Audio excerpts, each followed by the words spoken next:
Acho que ainda vai demorar, viu, Denise? Até agora nada. Até agora nada. Parece que vai demorar para voltar.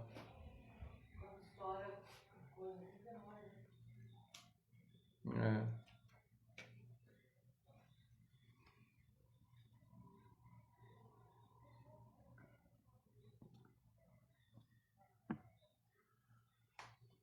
Prosseguirás.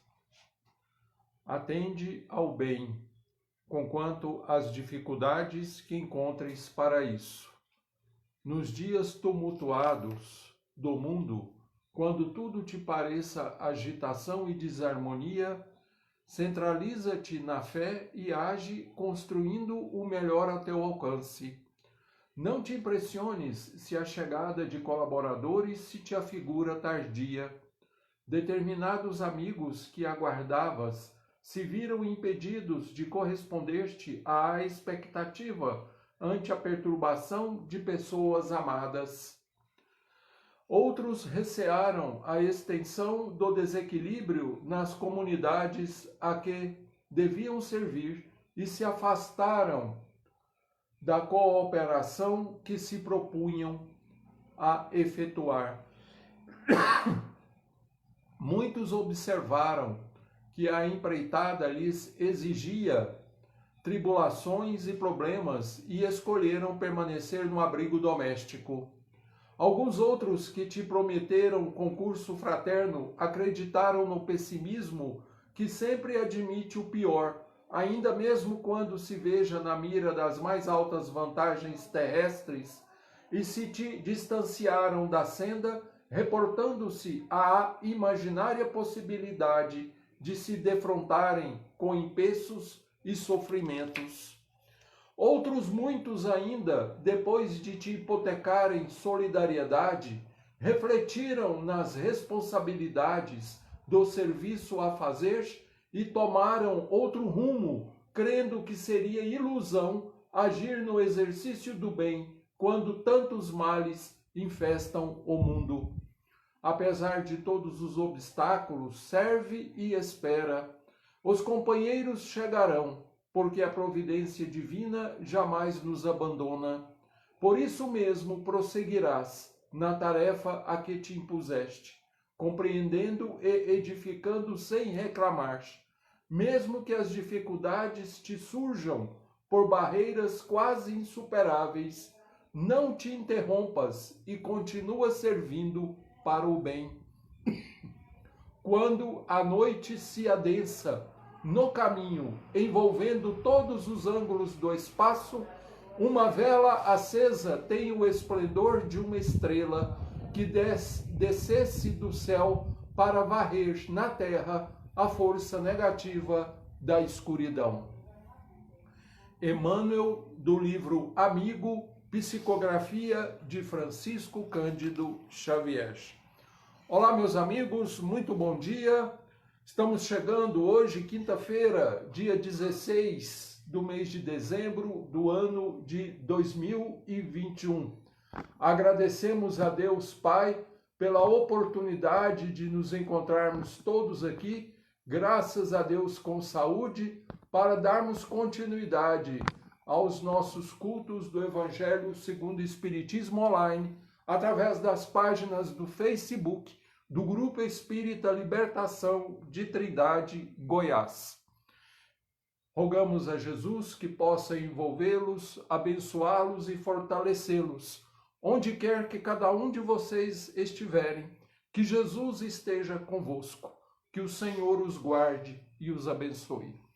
Nós vamos fazer a nossa oração inicial, elevando o nosso pensamento até Jesus, o amigo de sempre. Senhor, que a vossa luz envolva e ampare a todos os nossos propósitos no bem. Abençoe, Senhor, nossos irmãos que estão conosco neste instante, nesta sala virtual. Abençoe, Senhor, nossos lares, nossas famílias. Abençoe, Senhor, a todos aqueles que sofrem, os que se encontram hospitalizados, os que vivem nas prisões, aqueles que vivem nas ruas, nos abrigos, nos orfanatos. a todos aqueles, Senhor, que tiraram suas vidas pelas próprias mãos. Tende misericórdia, Senhor, das nossas fraquezas. Ajude-nos, Senhor, a sermos hoje melhores do que ontem. Em teu nome, Senhor Jesus, damos por início o nosso culto na manhã desta quinta-feira, que assim seja. Bem, meus amigos, é um prazer, uma honra estar com cada um de vocês mais uma vez.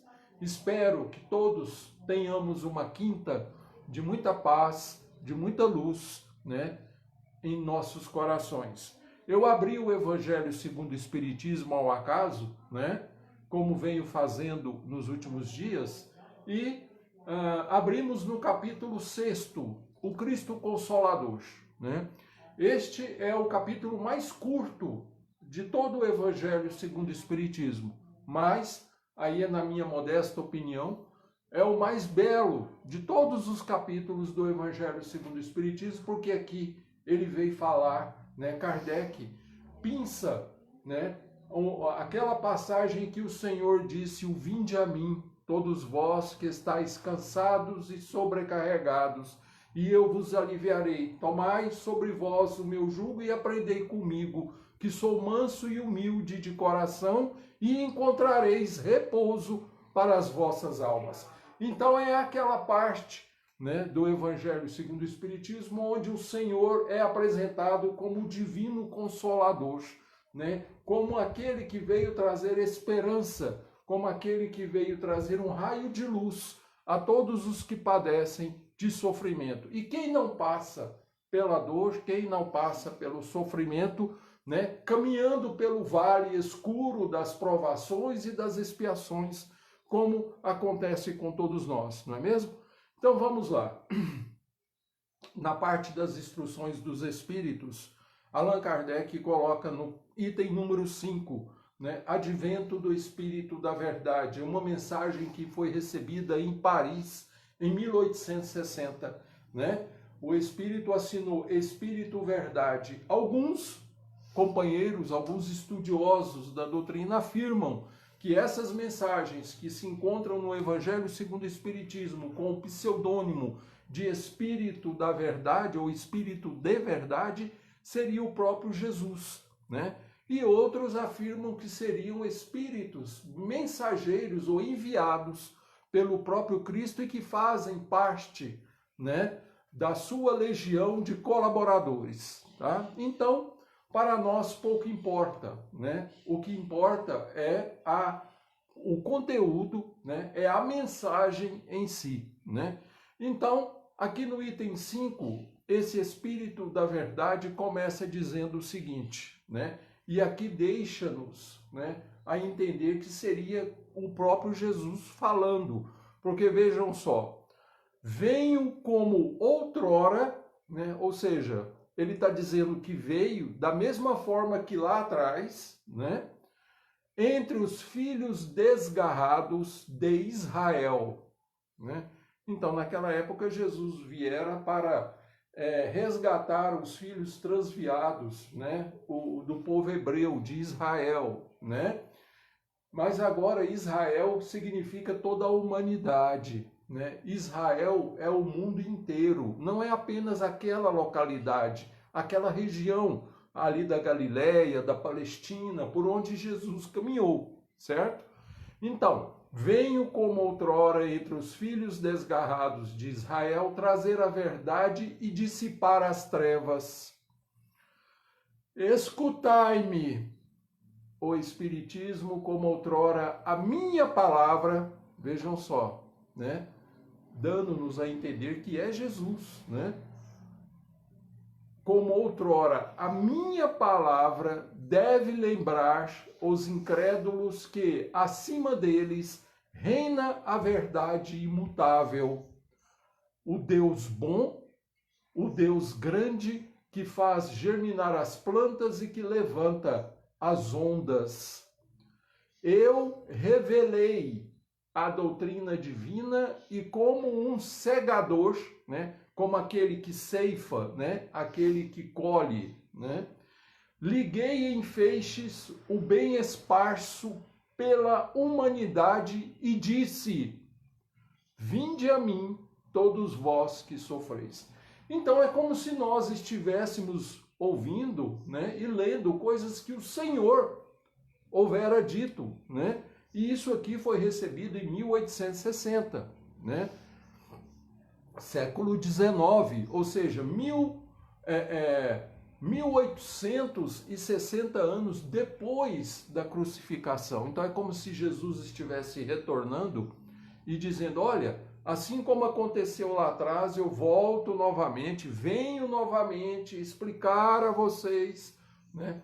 A gente vê que Jesus se interessa por todos nós. Ele está preocupado com a nossa situação ainda de pequenez, né? De ininteligíveis, né? No significado de não compreendermos aquilo que ele estava querendo nos ensinar, né? Ele continua, mas os homens ingratos se desviaram da estrada larga e reta que conduz ao reino de meu Pai, perdendo-se nas ásperas veredas da impiedade. Meu Pai não quer aniquilar a raça humana, né? Assim como aconteceu com Sodoma e Gomorra, que foram destruídas pela, vamos colocar entre aspas, ira de Deus, né? Deus não tem interesse e não quer aniquilar a raça humana, né? Aí vocês, mas então por que ele fez aquilo naquela época? Bom, isso aí são coisas, né, que só Deus poderia explicar, né? A gente vê que contra esse poder do Altíssimo, nenhum de nós pode lutar, né? Nenhum de nós tem condição de encararmos isso. Nós temos como servos que somos de Deus, nós somos servos. O que é o servo? O servo é aquele que obedece, certo? O seu senhor diz uma coisa e ele obedece. Ele não questiona. O servo, né, é aquele que executa as ordens do seu senhor, né? Então aquele povo rebelde, cruel, né? Sodoma e Gomorra representam as concupiscências, as maldades, a crueldade ainda existente no coração humano, né? E lembre-se que isso não é criação de Deus. Deus não nos criou assim. Ele nos criou simples e ignorantes, né? Questão número 115 de O Livro dos Espíritos, né? Então, Kardec teve essa curiosidade de perguntar aos espíritos superiores se Deus havia criado uns melhores do que outros, certo? Porque ele observou que uns evoluíam mais rápido, assim como Jesus, né? Jesus sempre evoluiu em linha reta, ele nunca entrou por atalhos, certo? Mas ele foi criado como nós, simples e ignorantes. A questão é que o Senhor é um espírito mais velho. Ele é nosso irmão mais velho, certo? Então ele tem mais tempo do que nós de experiências, de conhecimentos, tá bom? Mas a espiritualidade responde então a Kardec que não, que Deus cria todos os espíritos simples e ignorantes para que através dos seus próprios esforços e livre-arbítrio eles possam evoluir, certo? Mas, de repente, a gente toma caminhos errados. A gente entra pelos chamados atalhos, né? E nos perdemos, né? É aí que a justiça divina recai sobre nós. Porque nós é que nos afastamos do caminho ou da estrada larga, como Jesus fala, ou como o Espírito de verdade fala aqui, nessa mensagem, a estrada larga que leva até o Pai. Mas só que a gente se afasta por deliberação própria, né? Nós temos o livre-arbítrio, nós escolhemos o caminho a seguir, só que nós iremos assumir as consequências disso, certo? E depois, quando as consequências recaem sobre nós, a gente não aceita, a gente não quer. Não é assim? Então, olha só, a mensagem continua. Ele quem? Deus. Ele quer que, ajudando-vos uns aos outros, mortos e vivos, olha só que interessante, né? Como que os mortos poderão ajudar os chamados vivos? através do retorno, através de mensagens, como nós vemos nos dias atuais, né? Foram os próprios espíritos que vieram e ditaram as mensagens a Kardec, foram os próprios espíritos que vieram, né, e o auxiliaram na elaboração de toda a doutrina. Eles é que explicaram isso, não foi Kardec que inventou da própria cabeça, não, certo? Por isso, o primeiro livro da codificação se chama O Livro dos Espíritos. Foram eles que ditaram, através de psicografias, através de mensagens recebidas por médiuns em vários cantos do mundo, certo? Kardec reuniu todas essas mensagens, né? Fez um trabalho exaustivo, né, de depuração. Ele foi reunindo todas aquelas que continham as respostas similares, iguais, e ali ele formou, né, todo o esqueleto da doutrina espírita em cima de O Livro dos Espíritos. Todos os assuntos referentes ao conhecimento humano, às áreas da ciência, estão ali, né, debatidos ali, estão ali esclarecidos, né? Então, olha aqui, ó. Ele quer que, ajudando-vos uns aos outros, mortos e vivos, ou seja, mortos segundo a carne, porque a morte não existe. Nós já cansamos de bater nessa tecla, né? Vários outros companheiros da doutrina sempre falam, fazem essa pregação, essa colocação nas suas exposições. O que existe é a morte do corpo físico. O corpo físico, ele tem uma vida determinada, delimitada por um certo tempo. Nós não sabemos por quanto tempo. Agora, a alma que habita dentro do corpo físico, essa sobreviverá. Em que condições? Dependerá das suas obras, não é? Não foi o que Jesus disse? A cada um segundo as suas obras. Nós edificamos dentro de nós próprios o nosso céu ou o nosso inferno. Vai depender das nossas atitudes, certo?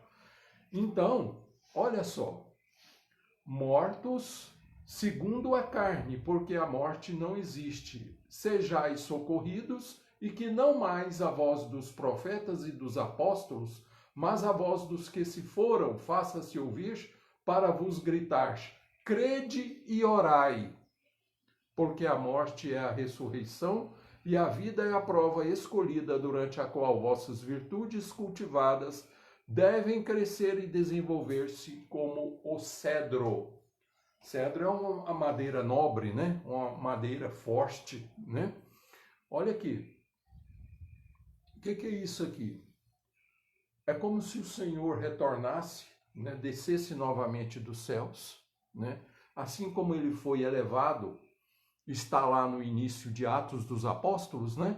O Senhor ressuscita, convive 40 dias com seus discípulos, ensina-lhes coisas novas, os preparam para que eles seguissem agora sem ele. Línguas de fogo descem sobre eles, e aí tem o fenômeno do Pentecostes, que é um fenômeno mediúnico, certo? Eles falam línguas diferentes, né? Por quê? Porque Jerusalém era uma cidade cosmopolita e existia judeus do mundo inteiro ali, certo? Então, eles falavam na língua daquelas pessoas que estavam ali, certo? Pois muito bem.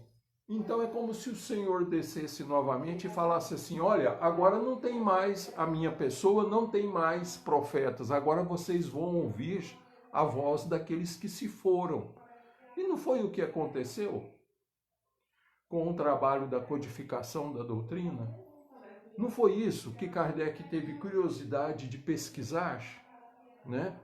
Todos nós temos consciência de como isso começou. Começou numa brincadeira de mesas girantes, né? O inverno em Paris é muito rigoroso, né? As pessoas ficavam impedidas de se locomover, então elas começaram a fazer saraus, reuniões, onde supostamente as mesas, aquelas mesas de centro, aquelas mesas menores, elas saltitavam e davam respostas a determinadas perguntas, certo? elas batiam uma vez ou duas no chão, representando sim ou não, certo? E ali começou.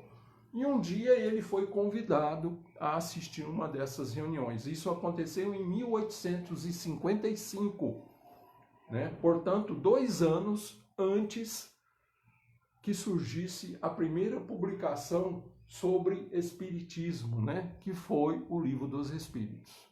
Então a gente vê que tudo começou com a intervenção do mundo exterior. Foram os mortos que vieram falar, né?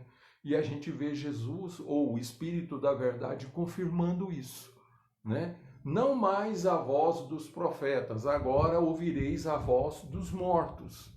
Que mortos? Mortos do corpo físico, provando que a vida continua sempre, né? Aliás, esse é o título da última obra da coleção Nosso Lar, de André Luiz, né? E a vida continua, é o nome do livro, né?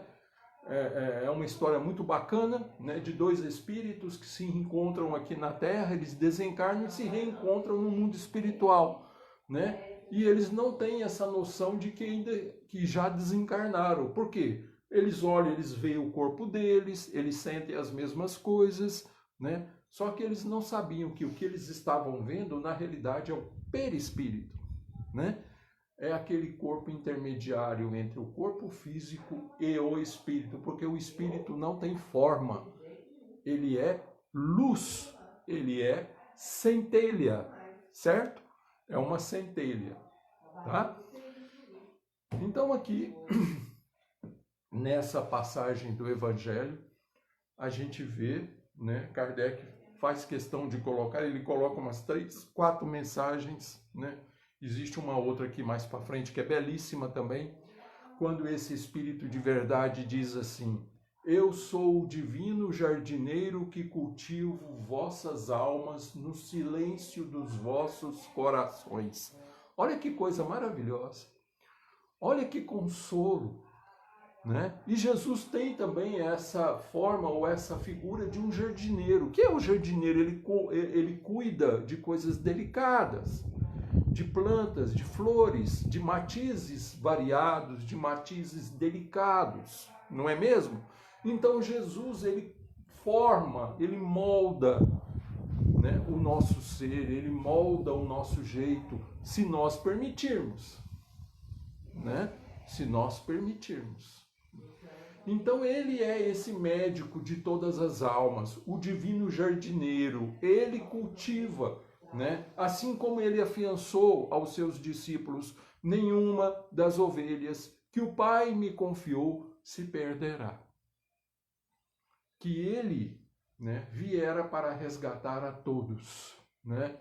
Então, assim, é uma maravilha, né? É uma maravilha nós termos essa consciência, nós termos, né, esse consolo de que o Senhor estará sempre conosco.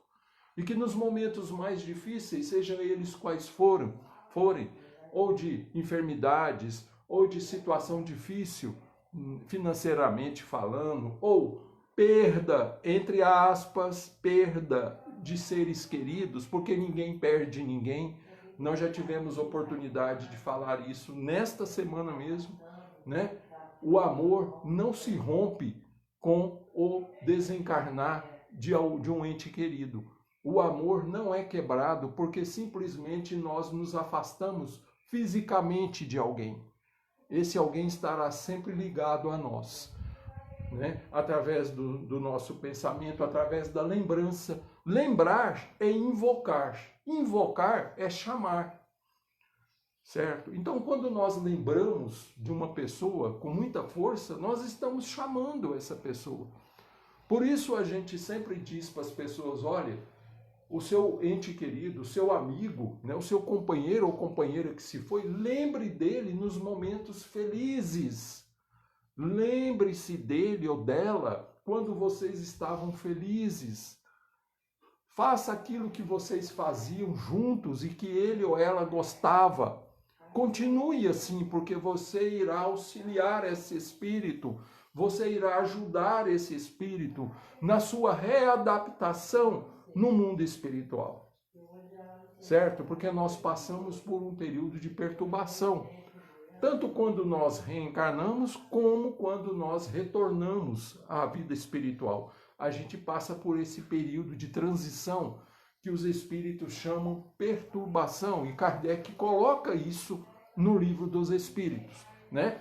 Pega lá o Livro dos Espíritos e leia lá, do retorno à vida, para a vida espiritual, certo?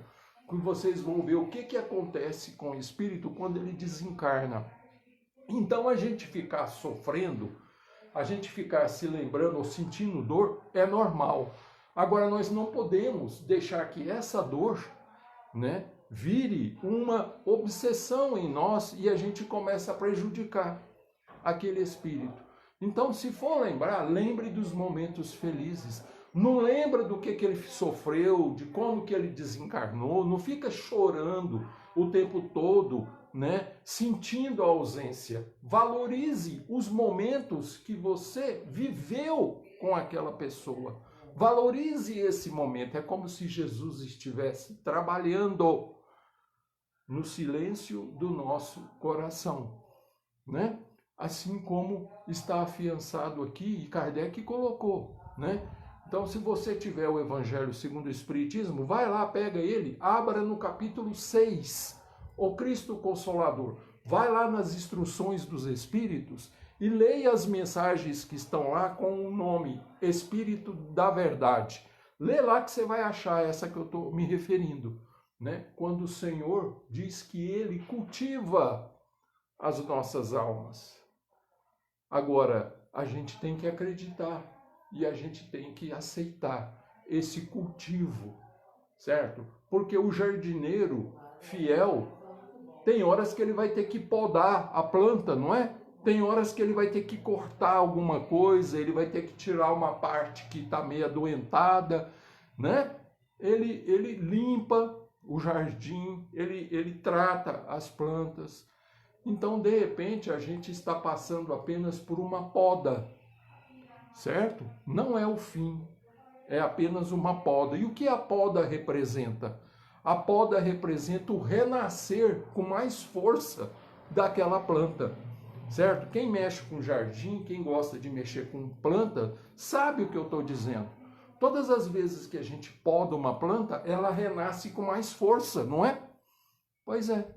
Então, de repente, nós precisamos passar por essas podas permanentes, certo? Para que a gente vá se fortificando, para que nós vamos nos estruturando enquanto espíritos. Que o Senhor nos abençoe, que o Senhor nos proteja, que o Senhor nos envolva em seu amor, em sua misericórdia.